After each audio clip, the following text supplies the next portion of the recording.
feel like it's the beginning of a rap song every time I come in here because it's like, can you turn this up in my headphones? Can you fix that? The bass isn't right. The treble isn't right. But I need some more bass in my headphones. I'm like dying on here. Who knows at this point? We had new cameras. I guess those went by the wayside.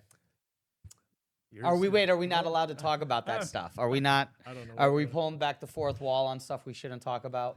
Well, they're sitting over here to my left. So. Welcome to July. It hasn't felt like July all summer because we've had World Cup. But, gentlemen, welcome to July. Yep. Rainy. Yeah. Rainy July. Would love to say we have some baseball, but tornadoes, watches and warnings. Yeah, not looking promising for the, I guess, Subway or the AAA Subway Series. AAA Subway Series, and you got Max Fried starting on Wednesday as part of that. Oh, Ricky, look, you got half your face cut off right now by your lower third. I do, well. Even if you shouldn't have to sit up like that. I mean, we still got to get a little zoom. We got to get a little fix on that. I keep getting the same thing. Look, if I sit down, my chin's gone. We don't know what we're doing here. We're trusting the process. At least Nate. Yeah, how'd that work out for the Sixers? It took him a few years. If they land LeBron, does the process work? I think we're out of. I'd hope we're out of the process era. Again, if they land LeBron, I think the process has got to go. Process is Process lives on until Joel Embiid's gone. You keep leaning yourself right out of the camera angle. You were trying. You were like, I'm going to put this point in. I got a great point here. And people can only see half of my face. We were so good with it yesterday, too. How was yesterday, gentlemen? Fun. Today feels like a Monday to me, but I know it's Tuesday for you guys. I think it felt like a Monday to, I think, Connor and everyone else. Connor said he was a little rusty because he hasn't done this in a while. Connor loves talking. What is he talking about? Yes, he loves All talking. he does is talk. He's Face fine. everywhere. Oh, he did a good job. He's got some takes, huh? He's a take. I don't know. I don't think there was anything that controversial. No, I know. I watched. I pay attention on days I'm not here. Did dentist appointment go well? No. Oh, no. Didn't? Dude, did you know that you could get a cavity by brushing too hard? Like, I thought that was a joke in Brooklyn Nine-Nine, but it's real. And apparently, when you have a electric toothbrush, you're not supposed to do anything other than just put it on your teeth. Like, you're not supposed to actually brush. You're just supposed to let it do its thing, yeah. So I brushed the enamel off, and I had to go get a filling yesterday. And then while I was there, they're like, oh, let's do this, let's do that. It's like, cool, because I can say, yeah. So happy to be back in the NEPA after a weekend in the Cap City. Had to take my card into the shop, so that was another $100, $200. Had to go to Home Depot. Don't buy a house, by the way. Don't be a homeowner. They say it's worth it. I haven't seen anything. Got my hair cut, and all I can see is the shine now off the front of this slope.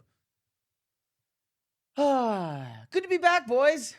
Fun way to start the show. No, I'm kidding. Now that I've gotten all of that anger out. It's July. What do you want me to do? I would say let's talk about something, but what are we going to talk about? LeBron? I mean, that is literally, there are two stories in sports right now across the globe, and it's LeBron and Ryan Clark getting fired on air. Like, those are the two things that people are talking about. It was wild to see that. I thought it was a meme, and then I'm like, oh, yeah, I forgot it's layoff season at ESPN. So and more came today. Carl Ravitch, who was also working yesterday. And then proceeded to get laid off this morning. Yeah, but his was even worse. He got a phone call. He found out because he got a phone call from a reporter who was doing a story about it. He didn't find out from ESPN either. Imagine working there like 30 years and you find out. You don't even find out from the company itself. It's not just there, man. It's kind of everywhere. So it's wild. It is what it is. You know? We see it in sports all the time. All right, make a point so we can fix some cameras. I'm throwing you the ball here. All What do right. we see in sports all the time? I mean, you see this kind of stuff in sports all the time, even outside of the media landscape, more and more with social media, where reporters are the ones that are breaking these kind of stories, and players are finding out about this kind of information at the same time as some fans are. Obviously, for your higher level guys, that's not as much of an issue because they're in constant communication with front offices about moves and stuff like this. But sometimes you're seeing trades where people are finding out about it online like the rest of us. I can't remember specifically who it was that found out about it. Cool, that's sports. That's not ESPN. That's not sports media, okay? Like, I understand what you're saying. I get that. I recognize that, and it's valid. Like, listen, when every single athlete and every single person's their contract, everything is broken down and reported on and discussed, okay, sure. That's not ESPN, man. That's not. No. I'm not saying they should do it. Okay, but my point is that's not how things work in the corporate world. Sure, they discuss sports, and I still didn't fix it because I'm cut off here. They discuss sports, but they're not actually, members of sport. They have contracts. They have agents. They have people that discuss this stuff for them. So at the end of the day, if they're gonna get fired, they get fired no different than anybody else. It's not come up and see coach and hand in your playbook. That's not how things are done. I mean, and for Ryan Clark to be on TV when it happens, like, if you know this is going to happen, you call the producer of NFL Live and you just say, hey, could you not schedule Ryan today? Like, why was he on the schedule? If they knew this was going to it wasn't like the decision was made on Monday. It wasn't like the decision was made at 4 o'clock. If they knew the decision was going to be made, you don't put Ryan Clark on the schedule that day. But no, what they wanted to do was get the absolute most out of him. They wanted to get one more show out of Ryan. They wanted to get their dollars worth, their payment. But at the same time, if that's the case, then you need to make sure that whatever you're going to do doesn't get leaked out. And yeah, there's clearly a leak. And that leak didn't come from Ryan Clark's camp. That leak came from ESPN. So who in ESPN thought it would be a good idea to leak out, hey, Ryan Clark's going to go today? Okay, and after all of that happened, you don't think it would be a good idea to maybe call Karl Ravech, let him know, so he doesn't have to get a phone call on Tuesday morning from a reporter asking, hey, how do you feel about the fact that you're no longer with them? Like, it's not sports. It's sports media, sure, but it's not sports. There's not other teams that these dudes can just be like, oh, cool, I'm a free agent now. Let me call 30 other ball clubs and try to pick up. Where's Ravech going to go? MLB Network, hopefully. Hopefully he's already made that phone call. Ryan Clark at least has his own sort of, industry platform. Yeah. But again, like Karl Ravech, guy's a play-by-play guy and a baseball expert. Not a lot of places he can go if MLB Network doesn't want him. Especially not right now. Yeah. I mean, going from being... And not just Stephania Bell. I'm sure Stephania Bell was getting ready for football season, seeing it's about 2 weeks away, and now all of a sudden she's not a part of any team. I mean, do you think Stephania Bell was not doing reporting over the last couple of weeks? Do you think that she wasn't getting everything ready? I mean, at least I'm pretty sure Stephania Bell as well. For her, I'm hoping that Matthew Berry will give her a call real quick and pick her up. But again, unless your name is Stephen A. Smith, Mike Greenberg, or Pat McAfee, there's no money for you anymore. There's no dollars for you. There's no place for you to be. So I'm glad you got into this industry, but I mean, it's going to be a tough ride. And the place that we all wanted to go growing up, the place that, those 4 letters that used to mean something, I don't know what they mean anymore. Well, now you're seeing a lot of people make a name for themselves outside of that because in cases like this, they have to. Because like you said, there's only so much money ESPN is willing to throw around for their top contracted talent. So now... No, they're willing to throw around whatever they want for their top contracted talent. Anyone not named Pat, Stephen A., or Mike Greenberg, they're not going to give you a dime. Exactly. So more people are becoming self-reliant in terms of Substack and Patreon and making money through their own means, through their own work, without having to do it with the backing of a company that, like you said, could fire the them backing without of the largest sports platform on the world, and the thing that used to be a star maker, a thing that used to be the thing that people, you went to ESPN, and sure, ESPN was ESPN, but it wasn't people weren't tuning into SportsCenter because it was just SportsCenter. People were tuning into SportsCenter because it was Rich and Stu, because it was SVP, because it was Dan and Keith and The Big Show, because it was Linda Cohn, Kenny Mayne. These are real names. And I love what Randy Scott's doing. I love what Gary's doing in the morning. Jay Harris is great. Nicole Briscoe, great. But they're never going to get to the level that the former were, because they're not given an opportunity. They're not given a platform. They're not given a chance, because unless you're already Pat and Stephen A. and Mike Greenberg, there's not room for you at the 4-letter network anymore. But in this age of sports media, there doesn't need to be. Yeah, there does. Yeah, there does. It's great that we have all of these other forms and all of these other platforms and everything like that. At the end of the day, what channel do you tune on to watch the game? That's the thing, is that, like, we're not watching Substack to watch the games. We're not watching Patreon to watch the games. We're not watching Twitter to watch the games. We're actually watching the games still on channels. There's a reason why that the NFL rights are billions of dollars, that the NBA, that MLB are fighting over these games and who gets them and what games they get. And the schedule still not out yet, because LeBron hasn't made his decision. Again, the NBA schedule not out yet, because one dude hasn't figured out what team he wants to go to. But that's the key. People are tuning in for games. Yes, and after those games, they want to be informed on what they are seeing. And before those games, they want to be informed on what they are about to see. Pre- and post-game shows still matter. That's why it was such a big deal that ESPN got NBA Tonight. Those things still matter. People still want news. And yes, I understand there's a million different ways to get it, but those 4 letters still matter.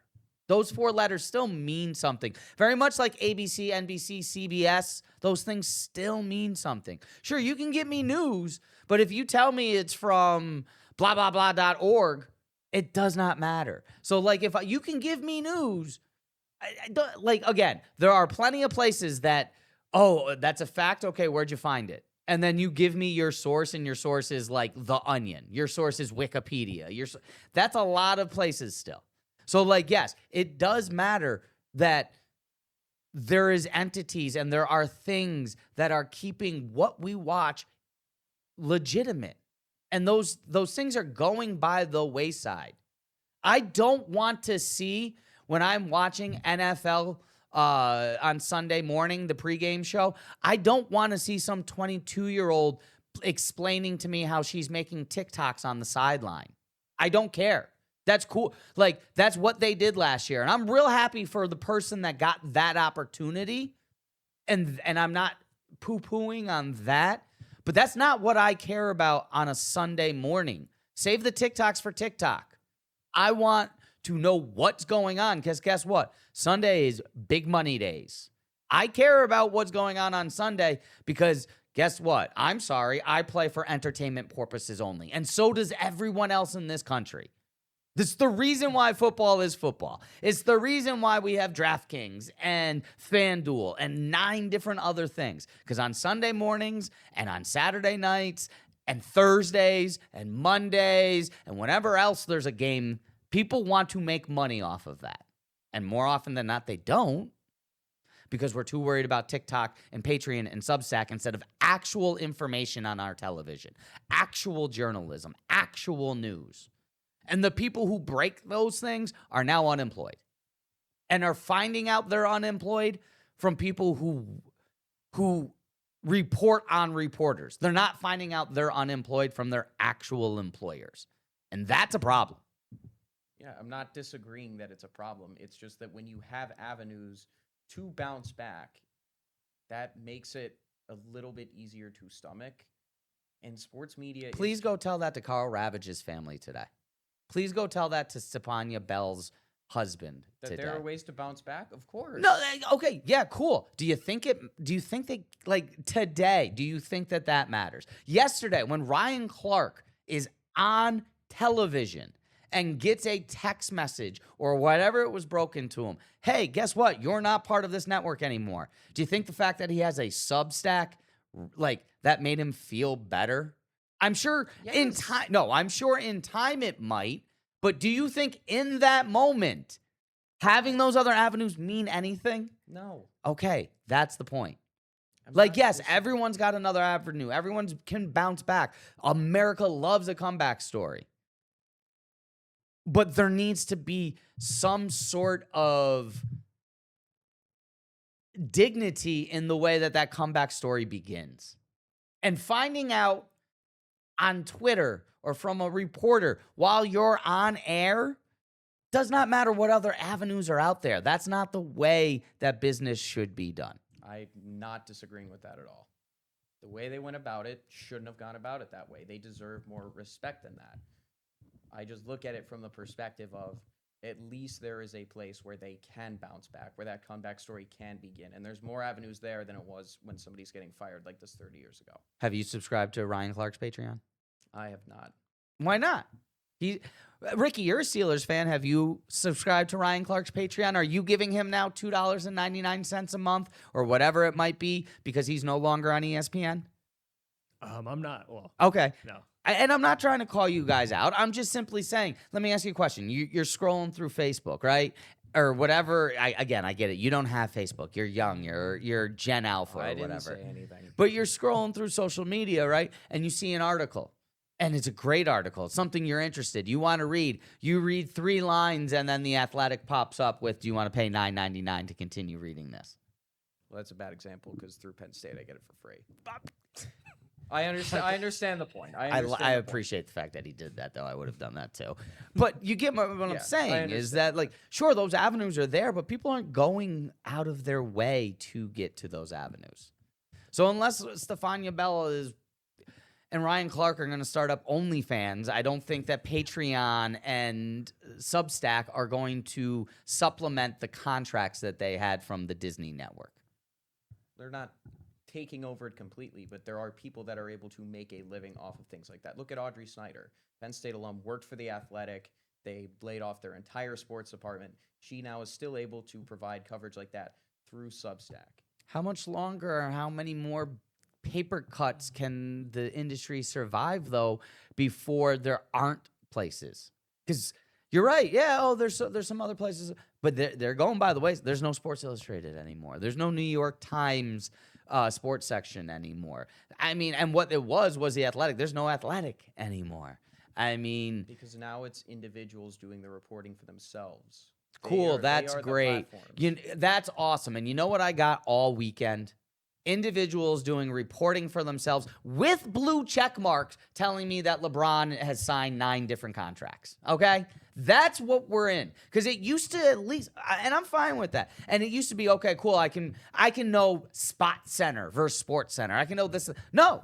Blue check marks all weekend where LeBron signed here, it's official. LeBron signed here, it's official. Do you know how many times I picked up the phone and almost called Ricky or had to call the newsroom before I had to do some more deep diving and digging? That is not what journalism and that is not what reporting should be. You shouldn't be having to do as much work to figure out if the reporter is credible as if the story is credible. Because it used to be reporters were credible because of the platforms and their providers that they were a part of. But now they're not providing anymore. And there goes credibility, and credibility does mean something. In today's day and age, absolutely. No, it always has. It always But has. now more than ever, especially. And that being said, having the backing and the credibility of, I don't know, the New York Times or SportsCenter, ESPN, probably would be a good thing for these people. Yeah, but they still are leaving having been to those places. They're not getting fired because of their work. So Yeah. you still carry No, that they're getting credibility. fired because people in the boardroom want to make more money. They're not getting fired because of their work, bad or good. They're getting fired because of dividends and stock prices and shareholders. Yeah. I appreciate your casualness. I mean, again, I'm not trying to like give you the old man lesson or anything like that. I appreciate your casualness in this, and I hope that this type of stuff never happens to you. But it's an industry and it's a medium that just I worry about because it's something I care about. Yeah, and it's an industry that is terrifying to go into because we're seeing things like this. Welcome to the industry, kid. All right. We've been here for a year. Yeah, we'll be right back. 28-22 Sports Night. I've been speaking with Nate Johns, Ricky Turner, who's been a little bit quiet over there, and I appreciate. We're going to give the ball to him as we get back, because we got the Dream Game coming up this week. Plus, we have high school action just a couple of weeks away from now. Heat acclimatization starting in a couple of weeks. So, I mean, it's football season already. In fact, actually, it is football season. Rookies reporting today to NFL training camps. It is officially football season when we come back here on WBRE, WYOU 28-22 Sports Night.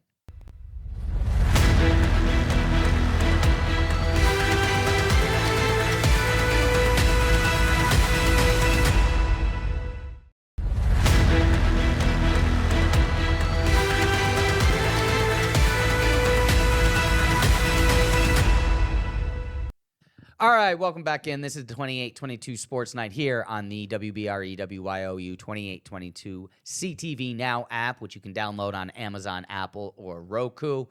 Let's talk about something fun. Let's not get into the weeds and the anger that was that last segment. We've been talking about it. The calendar never ends. The football calendar never stops. The NFL is always in season. Well, guys, guess what? The NFL is actually fully in season. The Seahawks reported on the 18th. They were the first team to report and have rookies. Rookies reporting around the league today to 32 NFL camps. Veterans will report a little bit later on this week. And then, obviously, I think it's the Panthers and the Cardinals who are in the Hall of Fame game. Veterans actually should be reporting, I think, today or tomorrow for them, because they have one extra preseason game. Yes, they do. Guys, it is officially football season. We talk about, it's the unofficial this, it's the unofficial that, it's the countdown to this. No, we're here. It's real. The 2026-2027 season has begun, and rookies are at camp. Yeah, it's about, or as LeBron said. You take that ball. He pulled up a one cam and said, "I'm taking this and running." It's about damn time. I love football. Football is a year-round spectacle for me, and I'm just excited. I know Pittsburgh reports in about a week. I think players report the 28th. Camp starts the 29th, so it's going to be exciting. But yeah, unfortunately, as for the Panthers and Cardinals, they get that one extra preseason game on that Canton field. That very tough field. Have any of you ever been to Canton? Oh, don't tell me about tough fields. My team plays at MetLife. That's, it's a haunted field. We talked about a little bit about that yesterday as well, but yeah, why could we not just keep the soccer pit? Why did we need to put in this beautiful grass that we played the World's game on that handled wonderfully? No, let's get rid of that and bring the ACL maker back in. Well, that's what a lot of people, I think. Nate, what was the hashtag that was trending on social media? Worth the cost. It was #worth the cost. I know a couple Steelers players spoke out about it. Again, this even furthers their argument. Like you just put all of that in for the World Cup, and we're gonna revert it all its turf fields. Okay, we're gonna give the World Cup final to MetLife. However, if we do, you need to replace your turf because your turf is that bad. Yeah, sure, no problem. But we're gonna have two premier football teams. One used to be a premier football team, and the Jets playing on the field. No, you guys you go ahead. Tear your ACLs and your Achilles. What's it matter? Just, I don't get, and again, it even furthers their, I don't know. I just don't know what the NFL is thinking with that, but again. It's not the NFL. It's Woody Johnson and the Jets. It's the Maras. It's just such who knows? It's a money thing. It costs too much money to upkeep the grass. Yeah, exactly. But then your franchise, like Odell Beckham, tears his... Odell Beckham, Malik Neighbors, Aaron Rodgers, Jermaine Johnson. How many others can I name at this point in time? I mean, if you want to go back to other teams that have played there, Nick Bosa. Yeah, dude, this is it's ridiculous. Oh, speaking of injury, did you guys see Cam Scatterbo over the weekend? Yeah. I would have liked to been. I would have hoped they gave him a phone call. I would have cut him. He's not going to be okay. He's not going to be good. He's not going to be good. He was a white power running back who destroyed his ankle, destroyed his knee. He's not going to be good anymore. Malik Neighbors can barely walk. Jackson Dart is doing backflips off of boats and hanging out with the The ultimate, the second ultimate jinx, because the ultimate jinx is Drake. Obviously, he put $1 million on Connor, knew he was in trouble at that point in time. It's just, it's too much. But Eagles going to take the division? I'd be surprised if they don't. I mean, who else? Dallas did improve their defense. Yes, I do like. I think Dallas should be a wild card team. That And I mean, and if level Jaden of Daniels year is healthy, receiver. they should be good too. I don't have faith in how old that team is. That team's still old, and I think their wide receiving core is still a little bit of an issue. They want Question Brandon. mark. They No. could get Brandon Ayuk, who You don't- continues to make TikToks and Instagram reels. About how he wants to come there. I But don't know what his deal is, but That's why I told you to stay off TikTok. You remember when Stephen A. Smith used what he said? You guys remember what Stephen A. Smith when he was talking to Josh Gordon? stay off the weed. Yeah, no, stay off the TikToks. Oh, sick. Stay off social media, okay? That's what NFL players need to stay off of is social media, TikToks, and backflips. Nothing good comes from doing a backflip on the field. he didn't even do it right. Yeah, he didn't land it. Oh, he almost fell. He did fall. He Well, landed on yeah. his. He landed on his backside. My headphones aren't working anymore. This no. place. There we go. I got him back. Okay. No, I mean, listen. Okay. Also, new faces or same faces, new places. Jalen Waddle in Denver. I missed that one. You missed. I missed that one. Yeah, they traded him before the draft for their first round pick. Yeah, I missed Never that had one. one. I mean, all the other ones I knew about. I mean, Kyler Murray, sure. I mean, Mike Evans actually looks decent in a 49ers jersey, but it doesn't really look that different than him in a Bucks jersey. I mean, obviously the Rams we picked up everybody. Best corner out there, sure. Duffy. He's a Ram. Jalen Watson as well. Yeah. The two best defensive linemen in the history of the game. Yeah, let's just add them. Why not? Poor Jared Verse. Not poor Jared Verse, poor Sam Darnold, poor Brock Purdy, and poor who am I missing? Jacoby don't know. Brissett, Gardner possibly. Minshew, It could be. Carson Beck. I mean, Maybe they trade for a QB. Carson Beck with his legs. I mean, he's gonna need him. Dude, there's no. Move. Why poor Jared Verse? Because he's a Brown right now. Yes. Yeah, that Someone had does. to be sacrificed. Yeah, I mean that's tough going from L.A. to Cleveland. Especially when you're just in the NFC Championship game and are on a perennial NFC contender. Now you go to Cleveland, where Where they are contending for Arch Manning and probably nothing else. I hope he Very doesn't true. go to Cleveland. The Haslams do have a connection with the Mannings. Yeah, that's great. I don't want him to be in Cleveland. I don't want Arch Manning to be destroyed by the Cleveland Browns. I almost don't want him to be a Jet because I was gonna don't want say. him to be destroyed by the Jets and either. a turf. monster. Like I said, I hope the Colts are awful and the Jets pick up the Colts' first round pick, and that's Arch. And the Jets finish like 7-9 or something. Sorry, 7-10. I know there's 17 games now. No, I'm just thinking of who they would be in range for at that point. Who? The Jets? Yes, the Jets. Well, again, that's why I want the Colts to be awful because they have their first round pick. So if the Colts are awful, they can still get Arch, and it doesn't matter how no, well I the know, Jets but I'm do. saying for the second first-round pick. Oh, I don't know. We'll see what happens. Yeah, I'm not worried Yeah. about. Listen, I'm not worried about the second first round pick. I thought I would want Jeremiah Smith, but I kind of like what the Jets are doing with their receivers. I do like Garrett Wilson, and I'm Second guys. growing on AD. I know, Yeah. I know. But I think that maybe not Jeremiah Smith. I don't know if you want to. Especially now with some of the other receivers that are going to be coming out in next year's draft. I don't know if you want to waste such a high pick at it's not a waste, but I mean, Ohio State wide receivers in the NFL haven't been amazing.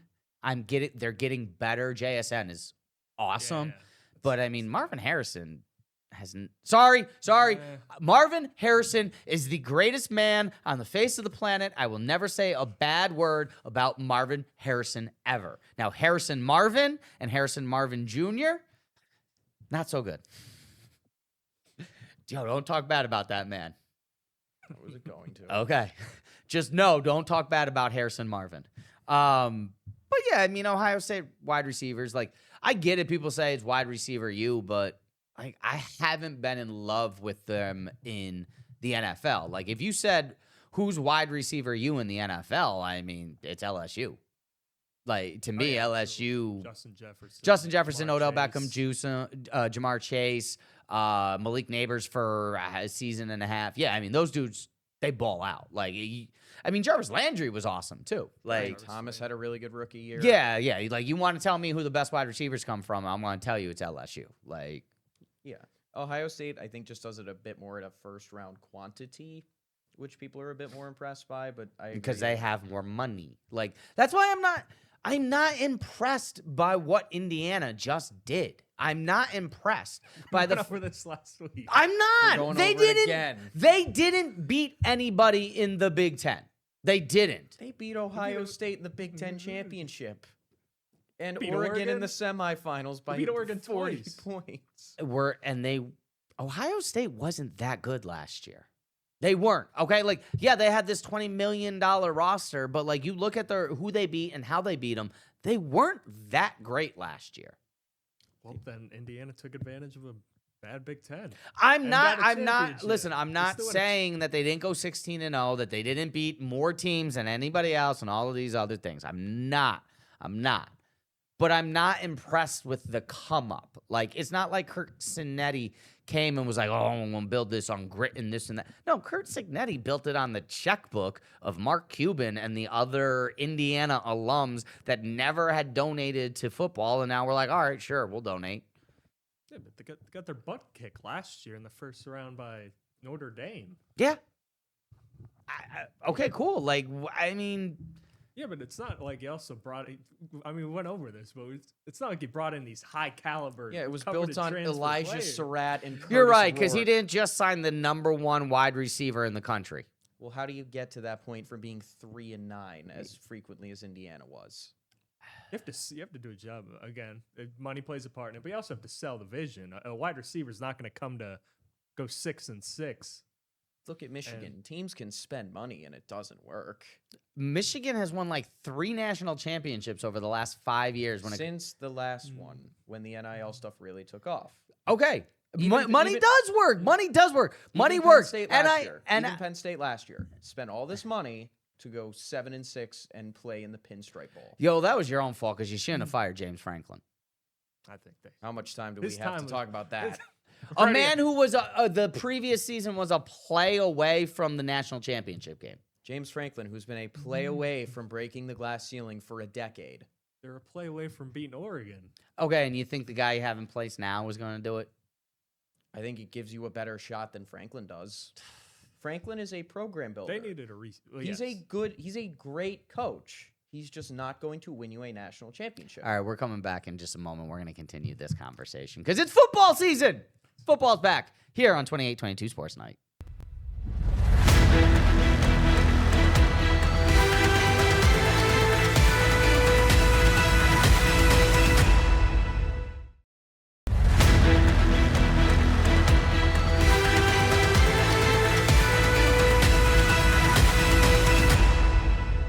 How many coaches out there do you think can win a national championship? As of right now, Kirby Smart has done it. Dan Lanning, All right, cool. You're Ryan gonna, Day. No, Dan Lanning hasn't done it. So why do you think he can win one? because of what he's built up at Oregon. How is that any different than what James Franklin built at Penn State? Because James Franklin didn't do it for a decade. Yeah, he did. He absolutely did. He coached there for what, 11 seasons? And I don't think at the end of his time there, nobody's saying the expectations were met. The expectation is Have that the it's expectations been met in Oregon? Because the answer to me is they no. won the Big Ten last year. Okay, cool. In their first year in the Big Ten. No, the went answer to the is no. semifinals The this answer year. is no. The answer is no. The expectations at Oregon have not been met yet. Because when they hired Mario Cristobal and then replaced him with Dan Lanning, the expectations were a national championship. When they brought in Bo Nix, the expectation was a national championship. When they were ranked #1 all season last year, the expectation was a national championship. So explain to me how Penn State is any different than Oregon. Because Dan Lanning's done that in 3 years.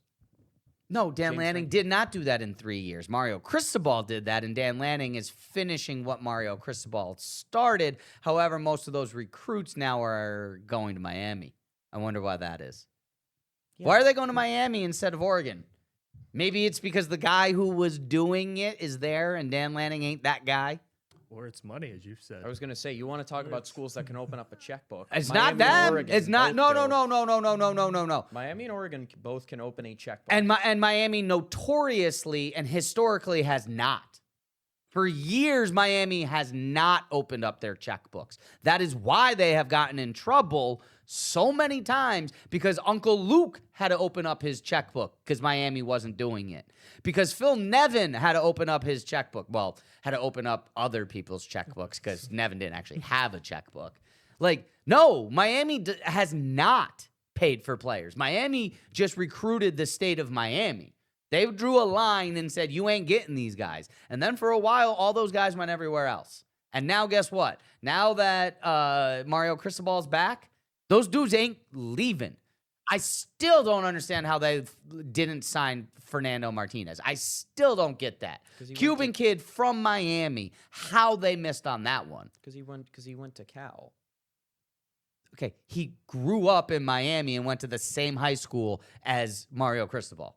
They went to the same high school. They know each other. Because it was a different recruiting dynamic for a guy that if you're a player that's being looked at in academic institutions like Indiana, Yale, and Cal, he focused more on those academic institutions because he wasn't a particularly I'm sorry, Miami toolsy is an academic. Miami actually is known more for their academics than they were for their football for a long, long time. Secondly, Miami, for 2 consecutive years, was desperate for a quarterback, and nowhere was Fernando Martinez on that. Mendoza on that radar. Nowhere. Because, again, they got Cam Ward at the very last possible moment. Very last possible moment. They got Carson Beck when he was not their first choice. Yeah, Carson Beck was coming off a reconstructive. I don't know how they missed on Mendoza, because here's the thing. If you went to high school south of that line, you weren't leaving. Because everyone missed on him. That's why he was at Cal. Okay. My point being is it's not money, because Oregon's got the Nike money, not Miami. Again, they both can open up a checkbook. And the checkbook that Miami has isn't as big as the checkbook that Oregon has. No one has a checkbook as big as Oregon.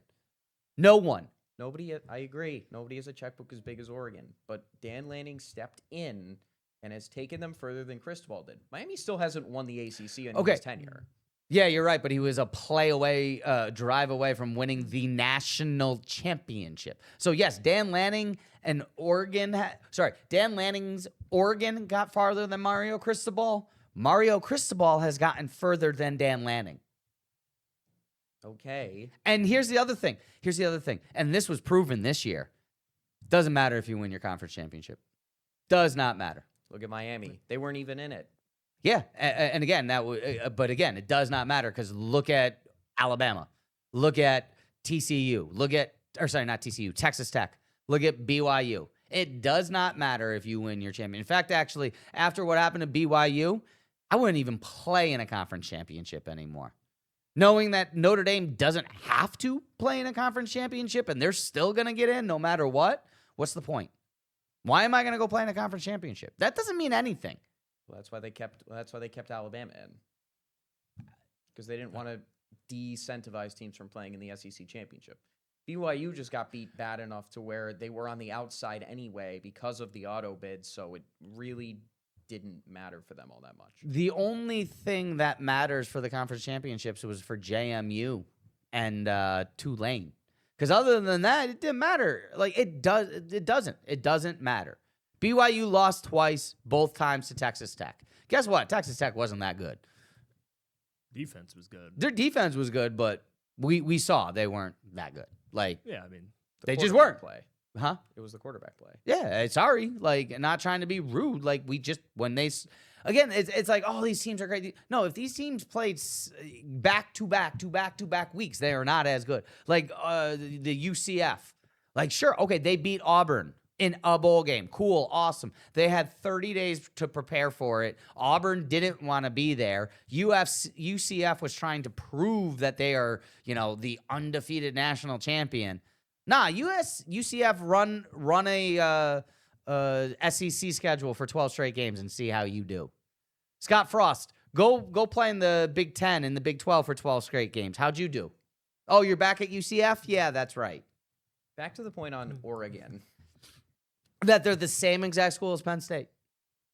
No. Yeah. Dan Lanning has accomplished more in his time at Oregon than James Franklin has at Penn State. They've gotten as far as each other. Okay. So Dan Lanning in his time at Oregon has won a conference title. And gotten to the semifinals in its year 3. James Franklin got to the semifinals. It took him 10 years. He also, year 3, and Dan Lanning never at any point as a head coach was in a playoff that was 12 teams or less. Neither was Penn State. No. He Neither never was James a head Franklin. coach. No, by the time Dan Lanning became a head coach, it was 6 teams and then 12 teams. Most of James Franklin's career, he was in a 4-team playoff. And he has less playoff appearances than Dan Lanning. Who did Dan Lanning beat in the Big Ten championship when they won? Penn State and James Franklin. Okay, they're the same school is my point. You're not disproving my point by one conference title that doesn't mean anything anymore. They are the same school. There's no reason that James Franklin should have lost his job if Dan Lanning still has his. Dan Lanning has shown in big games he doesn't know what to do. He's made a lot of mistakes in big games. Because he's a first-time head coach. This is his first big gig. Franklin had time at Vanderbilt. And over At where? I'm sorry, at where? Franklin had time at Vanderbilt. And what did he do there? And what did he do there? Built Vanderbilt. He made them respectable. Yeah. And then left. And then they went back to being Vanderbilt. Except for 1 year with Diego Pavia. Again, Lanning's done all this in year 3 at Oregon. Again, he's done this in year 3 at a school that has more money than anything else. That is a school that when you come in there, your entire wardrobe is just converted into Nike, and you can have all the free Jordans you want. A school that, no offense, and I'm not trying to be crass here, but there's a reason that every time they're on College Game Day, the cameras are directly on the cheerleaders. Like, there's a lot at Oregon that Penn State does not have. And Oregon's maximized that. No, they haven't. They have not won a national championship. Okay, so Kirby Smart's a failure because he didn't win it until 2021-22. No, I didn't ever said Kirby Smart's a failure. He won 2 national championships. But you're making the point of he didn't win a national No, I'm championship making to the meet point. expectations. I'm making the point of what the expectations are at Penn State, that if you don't win a national championship, you're fired. That's the expectations. Are those expectations misplaced? Yeah, absolutely, because only one team a year wins a national championship. I agree. The expectations there are a bit misplaced. No, they're misplaced across the entire country, not just at Penn State, but That's yes. fair. Oregon has the capability to do it. And they're not going to anytime soon because, I'm sorry, Mario Cristobal in Miami is about to win like 3 in a row, I think. 3 in a row. That's Dude, there's okay, this is why I know Miami is good. This is why I know Miami is good. And this is why I know it because this is why Miami was good when I was growing up and before that. The quarterback doesn't matter. The talent around him is so good on the offensive line, on the defensive line, the linebackers, the running back. Like, go back and look at the national champions of Miami. Sure, Vinny Testaverde and Ken Dorsey and Bernie Kosar, they're big names. They are. But, like, you look at the national, the Heisman, dude, threw for like 19 touchdowns the year they won the Heisman. And Ken Dorsey, like, yeah, he threw for 30-something. Reggie Wayne on one side, Andre Johnson on the other, Santana Moss and his little brother in the slot. You got 4 NFL running backs in your backfield. You have Bryant McKinney on your left side who did not allow a sack in his entire career, both in not just in games, but in practice. For 4 years at Miami, not a sack. Like, and that's what they have now. So does Like, Oregon. nah, they don't. Their offensive line is like 20 pounds lighter across the board than Miami. They don't have as many defensive guys that they can rotate through. They don't have a back as good as Mark Fletcher right now, and they don't have 2 wide receivers in their wide receiver room that had 1,000 yards last year. Because Miami has all of those things. Yeah, but you're getting one of those wide receivers back in Evan Stewart. Oregon has the talent that Miami has. Oregon brings that talent in. It just takes time to put it together, like it did with Mario Cristobal. It took him time at Miami to get going. Remember how they lost? They've because been here for didn't- 2 seasons. He's been there for 2 seasons. Yeah, and in that time, they didn't kneel the ball and lost the game against Georgia Tech. It Oh, takes time to all right. build. All right. He's made up for one. Okay. He's made up for it, but it takes time to build stuff like this. All right, we got to take a break. We got to take a break. We got one more break. We got to get in 2 segments, and we're running out of time. So we'll be right back. 28-22 Sports Night.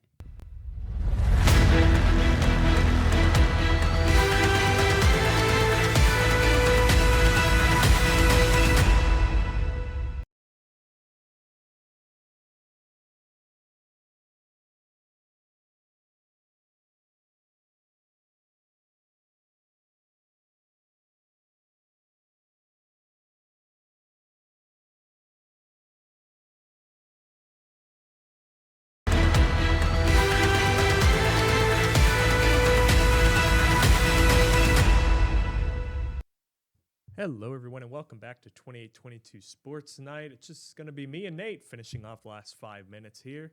But MLB trade deadline quickly approaching.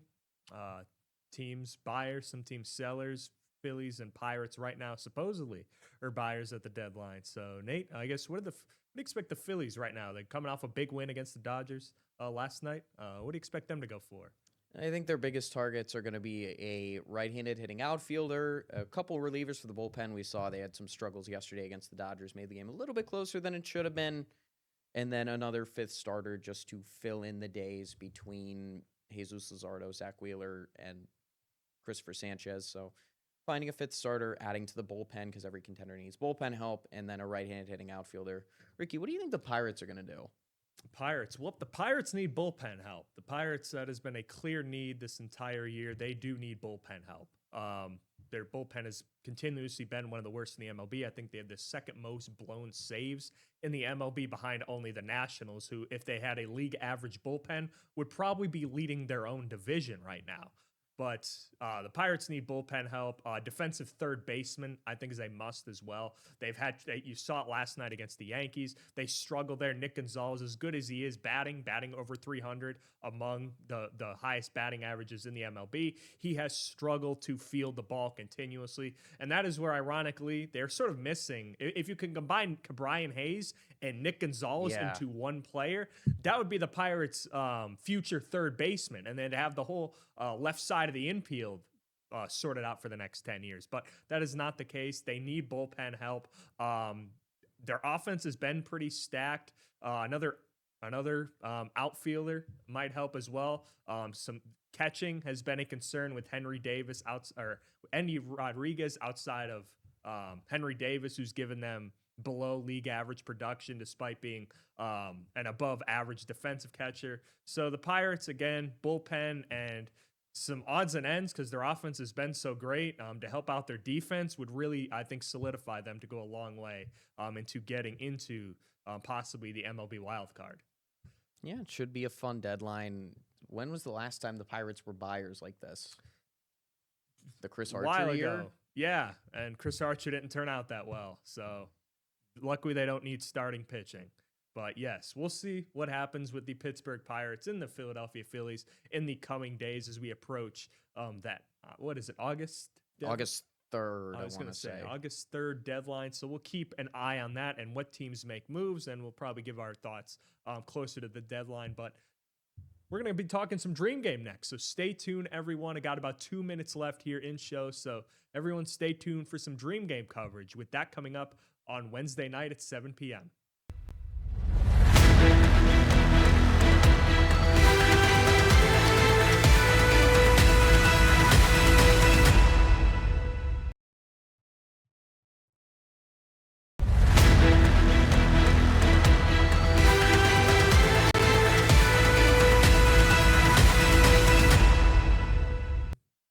Hello, everyone. Back here on 28-22 Sports Night. Just about 2 minutes to go. And what do we have? 2 breaks in the last 5 minutes, so that's Something just- like that. It's that's been a fiery show. It has been a very, very fiery show. But yes, the Dream Game coming up. It's going to get fiery there Wednesday night as the city looks to end the county's 6-game win streak. The county, I think, owns the lead right now, like 44-42 to. There have been like, I don't know, However 6 many or 8 ties there have been. Yes. So the county, again, holds the advantage in the overall record, and they have a 6-game win streak. Nate, I guess what do you expect to happen there on Wednesday night, 7 p.m.? John Hens' Veteran Memorial Stadium of a crowd of probably around 7,000 based on previous years.